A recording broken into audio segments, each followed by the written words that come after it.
তাহলে স্ত্রীর বিশেষ চাহিদার প্রতি লক্ষ্য রাখা, এটা স্ত্রী আপনার কাছে পাও না। আত-তালাত্তুফু বিজ-জাওজা, স্ত্রীর মনোরঞ্জন করা মানে মাঝে মাঝে বিনোদন দেওয়ার চেষ্টা করা, খুশি করা।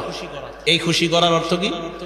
এই যে দেখেন এখন বাজে 11:30, মনে করেন রাত 9টা বাজছে, তো 9টা বাজে তো পুরো মানুষ ঘুমায়, এলাকা সাধারণত অত মানুষ পাওয়া যায় না রাস্তায়।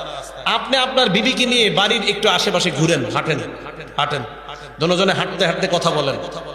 এইভাবে বিবিকে, হাদিস থেকে প্রমাণ করবো আমি, এটা যে হাদিসেও আছে, তো এটা হাদিসে আছে যে আপনি হাঁটবেন, একটু কথা বলবেন বিবির সাথে, ভাই এটাতে আপনাদের মহব্বত বাড়বে, এটাতে আপনাদের পরিবারকে আল্লাহ পাক রব্বুল আলামিন রহমত বরকতের চাদরে আবদ্ধ করবেন আল্লাহ। আপনাদেরকে আমি বলি, এগুলো হাসির দিয়ে নেবেন না, মাঝে মাঝে হাঁটবেন বিবিকে নিয়ে, রাতের বেলা 8টা 9টায় হাঁটলেন, এতে দেখবেন উনি আপনার প্রতি আগের চেয়ে মহব্বত বাড়াবে। ওই আপনার বিবি আস্তে আস্তে গুনাহ ছেড়ে দিবে, না আমার স্বামী তো আমার প্রতি আগের চেয়ে ভালো খেয়াল রাখে, গুনাহ করবে না, বিশ্বাস করেন গুনাহ করবে না, গুনাহ ছেড়ে দিবে।